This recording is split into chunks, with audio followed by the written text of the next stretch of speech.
அனைவருக்கும் என் அன்பான வணக்கங்கள். நம்ம இன்னைக்கு என்ன பார்க்க போகிறோம் அப்படின்னா 6th ஸ்டாண்டர்டு சோஷியலில் பார்ட் 3 வீடியோ தான் நம்ம இன்னைக்கு பார்க்க போகிறோம். பார்ட் 1ம் பார்ட் 2ம் பார்க்காதவங்க கீழே டிஸ்கிரிப்ஷனில் லிங்க் கொடுத்துருக்குறேன். அதை பார்த்து படிச்சுட்டு அதுக்கப்புறம் இந்த பார்ட் 3 வீடியோவை பாருங்கள். வாங்க நம்ம இப்போ வீடியோக்குள்ளே போயிடுவோம். அறுவை சிகிச்சை செய்முறையை பற்றி விளக்கிய முதல் இந்தியர் யார்? அஷ்ருதர். அறுவை சிகிச்சை செய்முறையை பற்றி விளக்கிய முதல் இந்தியர் யார்? அஷ்ருதர். மருத்துவத்துறையில் புகழ்பெற்ற அறிஞர் யார்? தன்வந்திரி. மருத்துவத்துறையில் புகழ்பெற்ற அறிஞர் யார்? தன்வந்திரி. தன்வந்திரிக்கு ஆயுர்வேதம் அப்படின்னும் சொல்லுவாங்க. மருத்துவத்துறையில் புகழ்பெற்ற அறிஞர் யார்? தன்வந்திரி. ஆயுர்வேதம். அடுத்தது, வர்த்தன அரசின் புஷ்யபூதி அரசு தலைநகர் எது அப்படின்னா, வர்த்தன அரசின் தலைநகர் எது? அதாவது புஷ்யபூதி அரசின் தலைநகர் எது அப்படின்னா தானேஸ்வரம். தானேஸ்வரம். வர்த்தன அரசின் புஷ்யபூதி அரசு தலைநகர் எது அப்படின்னா தானேஸ்வரம். வர்த்தன வம்சத்தின் புகழ்பெற்ற அரசர் யார்? ஹர்ஷவர்தனர். வர்த்தன வம்சத்தின் புகழ்பெற்ற அரசர் யார்? ஹர்ஷவர்தனர். தென்னிந்தியாவின் ஹர்ஷர் படையெடுப்பு முயற்சிகளை தடுத்தது யார்? இரண்டாம் புலிகேசி. தென்னிந்தியாவில் ஹர்ஷர் படையெடுப்பு முயற்சிகளை தடுத்தது யார் அப்படின்னா இரண்டாம் புலிகேசி. சாளுக்கிய அரசர் யார் அப்படின்னா இரண்டாம் புலிகேசி தான். சாளுக்கிய அரசர் யார்? இரண்டாம் புலிகேசி. புனித யாத்ரீகர்களின் இளவரசன் யார்? Yuan Chwang. புனித யாத்ரீகர்களின் இளவரசர் யார்? Yuan Chwang. Next question. Mehrauli என்னும் டெல்லியில் உள்ள துருப்பிடிக்காத இரும்பு தூணை நிறுவியது யார்? மெக்ராலி என்னும் டெல்லியில் உள்ள துருப்பிடிக்காத இரும்பு தூணை நிறுவியது யார் அப்படின்னா சந்திரகுப்தர்கள். சந்திரகுப்தர்கள். மெக்ராலி என்னும் டெல்லியில் உள்ள துருப்பிடிக்காத இரும்பு தூணை நிறுவியது சந்திரகுப்தர்கள்.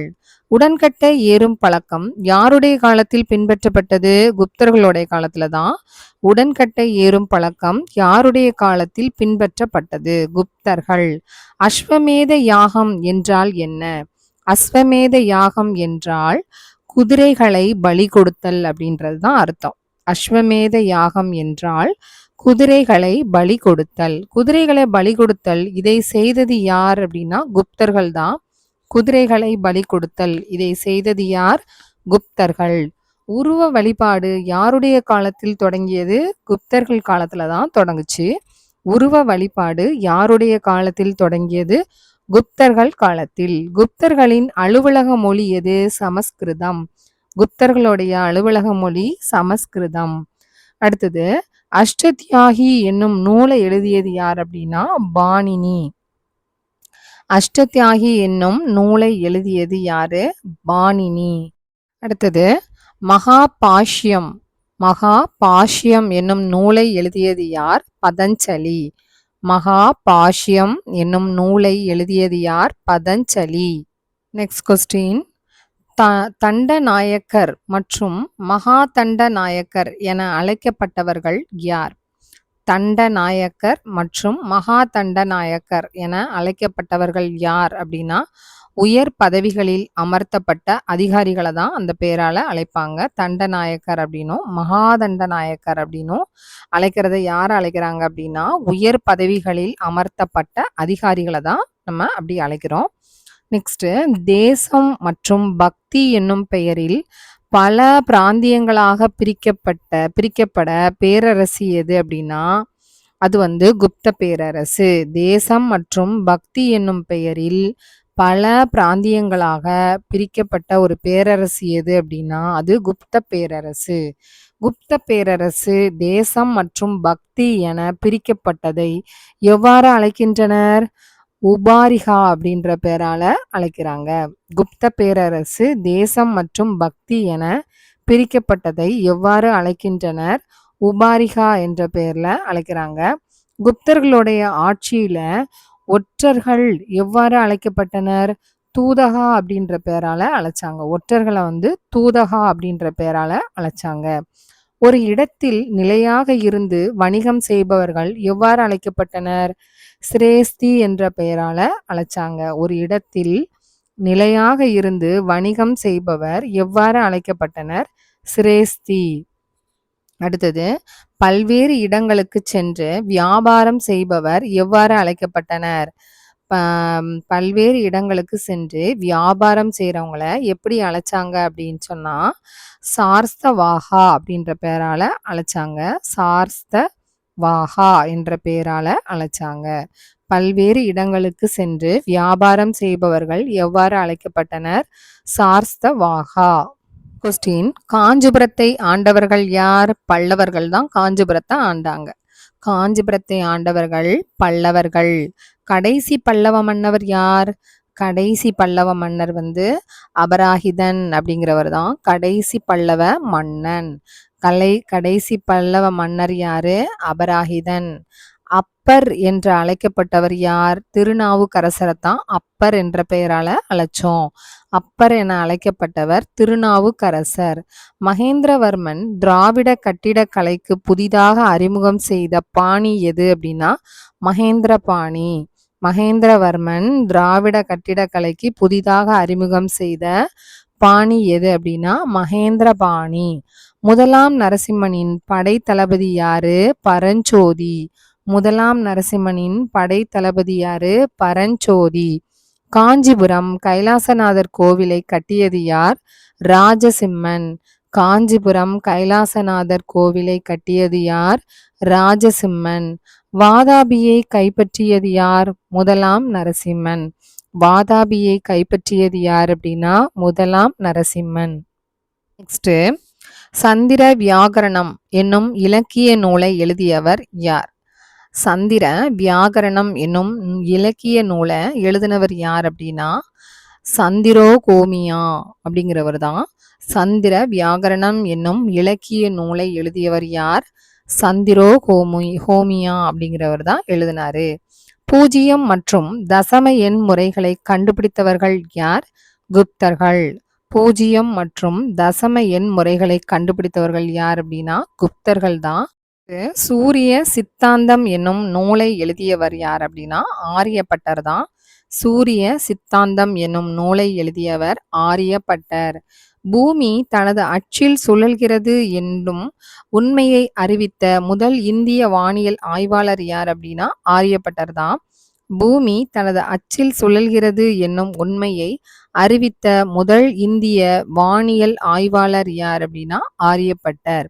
நெக்ஸ்ட், சூரிய சந்திர கிரகணங்களுக்கான உண்மை காரணங்களை விளக்கியவர் யார்? ஆரியப்பட்டர். சூரிய சந்திர கிரகணங்களுக்கான உண்மை காரணங்களை விளக்கியவர் யார்? ஆரியப்பட்டர். சேஸ்திரா என்றால் என்ன? சேஸ்திரா அப்படின்னு சொன்னா வேளாண்மைக்கு உகந்த நிலங்களை தான் நம்ம சேஸ்திரா அப்படின்னு நம்ம சொல்றோம். அடுத்தது அட்ரகதா.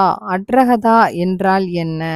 அட்ரகதா அப்படின்னு சொன்னா வனம் அல்லது காட்டு நிலம் அப்படின்னு சொல்லுவோம். அட்ரகதா என்றால் என்ன? வனம் அல்லது காட்டு நிலத்தை தான் நம்ம அட்ரகதா அப்படின்னு சொல்றோம். நிதிசாரம் என்னும் நூலை எழுதியவர் யார்? காமாந்தகர். நிதிசாரம் என்னும் நூலை எழுதியவர் யார்? காமாந்தகர். அவரை தான் நம்ம நிதிசாரம் அப்படின்ற ஒரு நூலை அவர் எழுதினாரு. அடுத்தது, குப்தர்களின் ஆட்சியில் அரசு கருவூலத்தின் முக்கியத்துவம் மற்றும் வருமானத்திற்கான பல வழிகளை குறிப்பிடும் நூல் எது? நிதிசாரம். குப்தர்களுடைய ஆட்சியில அரசு கருவூலத்தின் முக்கியத்துவம் மற்றும் வருமானத்திற்கான பல வழிகளை குறிப்பிடும் நூல் எது அப்படின்னா நிதிசாரம். குப்தர்களினுடைய நாணய அமைப்புகளை அறிமுகப்படுத்தியவர் யார்? சமுத்திரகுப்தர். குப்தர்களுடைய நாணய அமைப்புகளை அறிமுகப்படுத்தினவர் யார் அப்படின்னா சமுத்திரகுப்தர் தான். குப்தர்களுடைய பொற்காசுகள் எவ்வாறு அழைக்கப்பட்டன? தினாரா அப்படின்ற பேரால அழைக்கப்பட்டுச்சு. இது ஒரு முக்கியமான கொஸ்டின். குப்தர்களுடைய பொற்காசுகளை எப்படி அழைச்சாங்க? தினாரா அப்படின்ற பேரால அழைச்சாங்க. முக்கியமான கொஸ்டின்ஸை எழுதி வச்சு படிங்க. இதில வந்து சோஷியல் ஹிஸ்ட்ரி தான் இப்போ நான் சொல்லிக்கிட்டு இருக்கிறேன். இந்த ஹிஸ்ட்ரியில வந்து நெறைய நமக்கு பேரே வாயில நுழையாத அளவுக்கு தான் நமக்கு இருக்குது. அதனால கொஞ்சம் எழுதி வச்சு படிச்சீங்க அப்படின்னா, உங்களுக்கு மைண்ட்ல அப்படியே நமக்கு ஸ்டோர் ஆகி நிக்கும். இதில வந்து இந்த அடுத்தது வந்து நமக்கு ஃபுல்லா ஜியோகிராஃபி தான். ஜியோகிராஃபியும், ஹிஸ்ட்ரியும் நமக்கு ரொம்ப இம்பார்ட்டன்ட். 2யுமே நல்லா படிச்சு வச்சுக்கோங்க. இந்த 6த், 7த், 8த், 9த், 10த் இந்த இது வரைக்கும் 6த் டூ 10த் வரைக்கும் நம்ம தரோவா படிச்சு வச்சுட்டோம்னா, நம்ம கண்டிப்பா ஒரு 50 மார்க் நம்ம கண்டிப்பா எடுத்துறலாம். 60க்கு நம்ம 50 மார்க் கண்டிப்பா எடுத்துறலாம். மீதி 10 ஏன் எடுக்க முடியாது அப்படின்னு கேட்டிங்கன்னா, அது வந்து 11த்துக்குள்ள ஹிஸ்ட்ரீஸ் வந்து நெறைய வரும். அந்த இது நம்மளுக்கு படிக்கல. அதனால நமக்கு அந்த இது வந்து எடுக்க முடியல அப்படின்னாலும், இத நீங்க தரோவா படிச்சானா கன்ஃபார்ம்டா நம்ம ஒரு 50 மார்க் எடுத்துறலாம். அதனால இந்த கொஸ்டின்ஸ மட்டும் ரிப்பீட்டடா படிங்க. நான் போட்டிருக்கிற இந்த கொஸ்டின்ஸ மட்டும் நீங்க படிச்சாலுமே, புக்க ஃபுல்லா நீங்க தரோவா படிச்சதுக்கு சமம் தான். இதிலேயே இன்ச் பை இன்ச்சா உங்களுக்கு எல்லாமே எடுத்து தான் குடுத்துருக்கிறேன். அதனால நீங்க புக் படிக்கலன்ற கவலை யாருக்குமே வேண்டாம். என்னோட வீடியோவ நீங்க 6த், 7த், 8த் போட்டுட்டேன். 10த்தும் போட்டுட்டேன். இன்னும் 9த் மட்டும் தான் நான் உங்களுக்கு போட வேண்டியிருக்குது. அதையும் நானு 1 ஆர் 2 டேஸ்ல நான் வந்து உங்களுக்கு போட்டுருவேன். நீங்க இத படிச்சாலுமே போதும். சோஷியல்ல நீங்க 60 மார்க்குக்கு கன்ஃபார்ம்டா 50 மார்க் எடுத்துறலாம். இத தரோவா படிச்சவங்க கண்டிப்பா நீங்க 50 மார்க் எடுத்துறலாம். இப்ப நம்ம வாங்க அடுத்த கொஸ்டினுக்கு போயிரலாம். நரசிம்மன் மற்றும் வாதாபி கொண்டார் என அழைக்கப்பட்டவர் யார்? நரசிம்மன் மற்றும் வாதாபி கொண்டார் என அழைக்கப்பட்டவர் யார்? முதலாம் நரசிம்மன். நரசிம்மர் மற்றும் வாதாபி கொண்டார் என அழைக்கப்பட்டவர் முதலாம் நரசிம்மன். யுனெஸ்கோவின் உலக பாரம்பரிய சின்னங்கள் அட்டவணையில் மாமல்லபுரம் சேர்க்கப்பட்ட ஆண்டு எது அப்படின்னா 1984. 1984 யுனெஸ்கோவின் உலக பாரம்பரிய சின்னங்கள் அட்டவணையில் மாமல்லபுரம் சேர்க்கப்பட்ட ஆண்டு 1984. பாறை குடைவரை கோவில்கள் யாருடைய பாணியில் கட்டப்பட்டது? மகேந்திரவர்மன் பாணி. அவருடைய பாணியில தான் கட்டப்பட்டது. பாறை குடைவரை கோவில்கள் யாருடைய பாணியில் கட்டப்பட்டது? மகேந்திரவர்மன் பாணி. ஒற்றைக்கல் ரதங்களும் சிற்ப மண்டபங்களும் யாருடைய பாணியில் கட்டப்பட்டது? மாமல்லன் பாணியில கட்டப்பட்டது. ஒற்றைக்கல் ரதங்களும் சிற்ப மண்டபங்களும் யாருடைய பாணியில் கட்டப்பட்டது? மாமல்லன் பாணியில். கட்டுமான கோவில்கள் யாருடைய பாணியில் கட்டப்பட்டது? ராஜசிம்மனும் நந்திவர்மன் இவங்க 2 பேருடைய பாணியில தான் கட்டப்பட்டுச்சு. கட்டுமான கோவில்கள் யாருடைய பாணியில் கட்டப்பட்டது? ராஜசிம்மன், நந்திவர்மன் இவங்க 2 பேருடைய பாணியிலையும் கட்டப்பட்டது.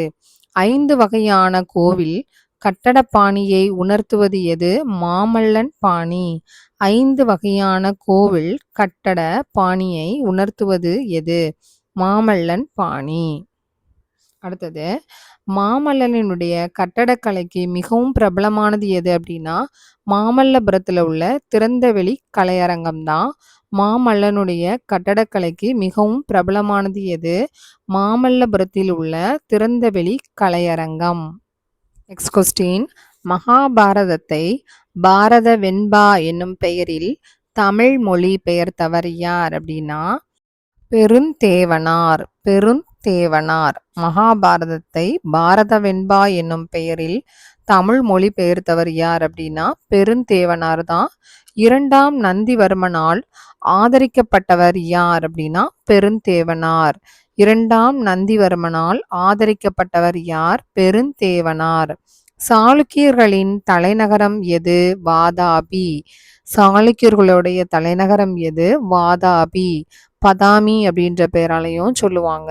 சாளுக்கியர்களுடைய தலைநகரம் எது? வாதாபி, பதாமி அப்படின்னு சொல்லுவாங்க. சாளுக்கிய அரசன் 2ஆம் புலிகேசியினுடைய அவைக்கள புலவர் யார்? ரவி கீர்த்தி. சாளுக்கிய அரசன் 2ஆம் புலிகேசியினுடைய அவைக்கள புலவர் யார் அப்படின்னா ரவி கீர்த்தி. 1ஆம் புலிகேசியுடைய பையன் யார் அப்படின்னா 1ஆம் கீர்த்திவர்மன். 1ஆம் புலிகேசியோட மகன் பேரு 1ஆம் கீர்த்திவர்மன். 2ஆம் புலிகேசியினுடைய சகோதரர் யார் அப்படின்னா விஷ்ணுவர்தனார். 2ஆம் புலிகேசியுடைய சகோதரர் விஷ்ணுவர்தனார். அடுத்தது ராஷ்டிரகூட வம்ச அரசை நிறுவியவர் யார் அப்படின்னா தந்தி துர்கா. ராஷ்டிரகூட வம்ச அரசை நிறுவியவர் யார்? தந்தி துர்கா. ராஷ்டிரகூட அரசர்களில் தலைசிறந்த அரசர் யார்? அமோக வர்ஷர். ராஷ்டிரகூட அரசர்களில் தலைசிறந்த அரசர் யாரு? அமோக வர்ஷர். ராமேஸ்வரத்தில் கிருஷ்ணேஸ்வரா என்னும் கோவிலை கட்டியது யார்? மூன்றாம் கிருஷ்ணா. ராமேஸ்வரத்தில் கிருஷ்ணேஸ்வரா என்னும் கோவிலை கட்டியது யார்? மூன்றாம் கிருஷ்ணா. அடுத்தது கவிராஜ மார்க்கம் என்னும் கவிதை நூலை இயற்றியவர் யார்? அமோக வர்ஷர். கவிராஜ மார்க்கம் என்னும் கவிதை நூலை இயற்றியவர் யார் அப்படின்னா அமோக வர்ஷர். கண்டை மொழியின் முதல் கவிதை எது? கவிராஜ மார்க்கம். கண்டை மொழியின் முதல் கவிதை எது? கவிராஜ மார்க்கம். நெக்ஸ்ட், ரிஷபதேவரின் வாழ்க்கையை ஆதரிப்பது. ரிஷபதேவரின் வாழ்க்கையை ஆதரிப்பது எது அப்படின்னா ஆதி புராணம். ஆதி புராணம். ரிஷபதேவரின் வாழ்க்கையை ஆதரிப்பது ஆதி புராணம். முதல் சமண தீர்த்தங்கர் யார் அப்படின்னா ரிஷபதேவர் தான். முதல் சமண தீர்த்தங்கர் யார் அப்படின்னா ரிஷபதேவர். மகாபாரதத்தின் மீள்தருகை எது அப்படின்னா விக்ரமாஜின விஜயம். மகாபாரதத்தினுடைய மீள்தருகை எது அப்படின்னா விக்ரமாஜின விஜயம். விக்ரமாஜின விஜயம். உலகில் செதுக்கப்பட்ட திறந்தவெளி சிற்பங்களில் மிக பெரியது எது? பெருத்தவ வடிவ சிற்ப வேலைப்பாடு. உலகில் செதுக்கப்பட்ட திறந்தவெளி சிற்பங்கள்ல மிகவும் பெரியது எது அப்படின்னா பெருந்தவ வடிவ சிற்ப வேலைப்பாடு. கைலாசநாதர் கோவிலின் இன்னொரு பெயர் என்ன? ராஜசிம்மேஸ்வரம் அப்படின்றது தான் கைலாசநாதர் கோவிலினுடைய இன்னொரு பெயர் என்ன? ராஜசிம்மேஸ்வரம். தட்சிண சித்திரம் யாருடைய ஆட்சி காலத்தில் தொகுக்கப்பட்டது? முதலாம் மகேந்திரவர்மன். தட்சிண சித்திரம் யாருடைய ஆட்சி காலத்தில் தொகுக்கப்பட்டது? முதலாம் மகேந்திரவர்மன். அடுத்தது நியாய பாஷ்யா என்னும் நூலை எழுதியவர் யார்? நியாய பாஷ்யா என்னும் நூலை எழுதியவர் வர்சியாயர் அப்படிங்கிறவர் தான். நியாய பாஷ்யா என்னும் நூலை எழுதியவர் வர்சியாயர். நெக்ஸ்ட், முதலாம் நரசிம்மனுடைய அவையை அலங்கரித்த சமஸ்கிருத அறிஞர் யார் அப்படின்னா தண்டின் என்பவர் தான். முதலாம் நரசிம்மனுடைய அவையை அலங்கரித்த சமஸ்கிருத அறிஞர் யார்? தண்டின் அப்படிங்கிறவர் தான். அடுத்தது தசமுமார சரிதம் என்னும் நூலை எழுதியவர் யார்? தசமுமார சரிதம் என்னும் நூலை எழுதியவர் யார் அப்படின்னா தண்டின் அப்படிங்கிறவர் தான். தசமுமார சகிதம் என்னும் நூலை எழுதியவர் தண்டின். நெக்ஸ்ட், கிராதாஜீனியம் என்னும் வடமொழி காப்பியத்தை வடிவித்தவர் யார் அப்படின்னா பாரவி அப்படிங்கிறவர் தான். கிராதார்ஜீனியம் என்னும் வடமொழி காப்பியத்தை வடித்தவர் யார்? பாரவி. சாளுக்கியர்களின் வழித்தோன்றல்கள் யார்? வாதாபி தான். சாளுக்கியர்களின் வழித்தோன்றல்கள் யார்? வாதாபி. மேலை சாளுக்கியர்களின் தலைநகர் எது? கல்யாணி. மேலை சாளுக்கியர்களின் தலைநகரம் எது? கல்யாணி. விமானம் கட்டும் முறையிலான பாணி எது அப்படின்னா சாளுக்கியர்களுடைய வெசாரா பாணி கோவில் தான். விமானம் கட்டும் முறையிலான பாணி எது? சாளுக்கியர்களுடைய வெசாரா பாணி கோவில். தென்னிந்திய கட்டிட பாணி எது அப்படின்னா திராவிட பாணி தான். தென்னிந்திய கட்டிட பாணி எது? திராவிட பாணி. வட இந்திய கட்டிட பாணி எது? நாகாரா அப்படிங்கிறது தான் வட இந்திய கட்டிட பாணி. அடுத்தது தென்னிந்திய மற்றும் வட இந்திய கட்டிட கலப்பு பாணி எது அப்படின்னா சாளுக்கியர்களினுடைய கட்டிட பாணி தான். தென்னிந்திய மற்றும் வட இந்திய கட்டிட கலப்பு பாணி எது? சாளுக்கியர்களுடைய கட்டிட பாணி. சாந்து இல்லாமல் கற்களை மட்டுமே வைத்து கட்டடங்களை கட்டும் தொழில்நுட்பத்தை யார் கொண்டிருந்தனர்? அந்த தொழில்நுட்பத்தை யார் கொண்டு வந்தாங்க அப்படின்னா சாளுக்கியர்கள் தான். சாந்தி இல்லாமல் கற்களை மட்டும் வைத்து கட்டிடங்களை கட்டும் தொழில்நுட்பத்தை யார் கொண்டு வந்தாங்க அப்படின்னா சாளுக்கியர்கள் தான். காராபுரி என அழைக்கப்பட்ட தீவு எது அப்படின்னா எலிபெண்டா தீவு தான். காரபுரி என அழைக்கப்பட்ட தீவு எது? எலிபெண்டா. எலிபெண்டா தீவினுடைய இயற்பெயர் என்ன அப்படின்னா ஸ்ரீபுரி தான். எலிபெண்டா தீவினுடைய இயற்பெயர் என்ன? ஸ்ரீபுரி. கைலாசநாதர் கோவில் யாருடைய ஆட்சி காலத்தில் கட்டப்பட்டது? முதலாம் கிருஷ்ணன். கைலாசநாதர் கோவில் யாருடைய ஆட்சி காலத்தில் கட்டப்பட்டது? முதலாம் கிருஷ்ணன். இதோட நமக்கு வந்து ஹிஸ்ட்ரி வந்து முடிஞ்சது. இந்த இந்த இதோட முடிச்சிடலான்னு பார்த்தேன். இன்னொரு 4 தான் இருக்கு. அதையும் நம்ம முடிச்சிருவோம். இது ஃபுல்லா ஜியோகிராஃபி. ஜியோகிராஃபிய ரொம்ப இம்பார்ட்டன்ட் குடுத்து படிங்க. ஏன் அப்படின்னு சொன்னா, போன டெட்ல வந்து நெறைய கொஸ்டின்ஸ் ஜியோகிராஃபில இருந்து தான் வந்திருந்தது. அதனால ஜியோகிராஃபிய ரொம்ப இம்பார்ட்டன்ட் குடுத்து அ படிங்க.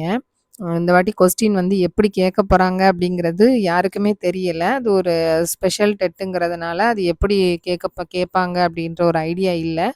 இந்த வாட்டி வர்றத பொறுத்து தான் நம்ம அடுத்தது எப்படின்னு நம்ம ரெடி பண்ண முடியும். அதுக்காக நம்ம என்ன செய்யணும் அப்படின்னா, 6த்துல இருந்து 10th வரைக்கும் நம்ம தரோவா படிச்சு வச்சுட்டா, கொஸ்டின் எப்படி கேட்டாலும் நம்ம எத பத்தியும் நம்ம கவலைப்பட வேண்டாம். இப்ப நம்ம ஜியோகிராஃபி போயிருவோம். நமது சூரிய குடும்பம் எங்கு உள்ளது? பால்வெளி விண்மீன் திரள் மண்டலத்துல இருக்குது. நமது சூரிய குடும்பம் எங்கு உள்ளது? பால்வெளி விண்மீன் திரள் மண்டலத்துல இருக்குது. புவிக்கு அருகில் காணப்படும் விண்மீன் திரள் மண்டலங்கள் எவை அப்படின்னா ஆண்ட்ரோமெடா விண்மீன் திரள் மண்டலம்.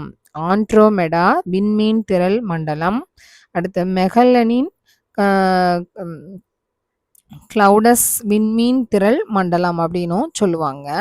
புவிக்கு அருகில் காணப்படும் விண்மீன் திரள் மண்டலங்கள் எவை?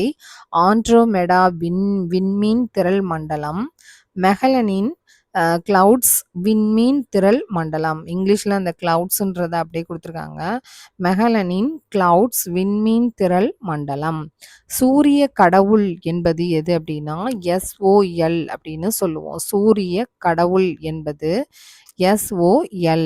சூரியன் சூரிய குடும்பத்தில் உள்ள மொத்த எடையில் எத்தனை உள்ளது? 99.8%. சூரியன் சூரிய குடும்பத்தில் உள்ள மொத்த எடையில எவ்வளோ இருக்குது அப்படின்னா 99.8% இருக்குது. ஓகேங்களா? இது ஒரு முக்கியமான கொஸ்டின். சூரிய கடவுள் சூரிய குடும்பத்தில் உள்ள மொத்த எடை எவ்வளவுன்னு கேட்டிருக்காங்க பாருங்க. இது எல்லாமே ரொம்ப இம்பார்ட்டன்ட். இதெல்லாம் எழுதி வச்சு படிங்க.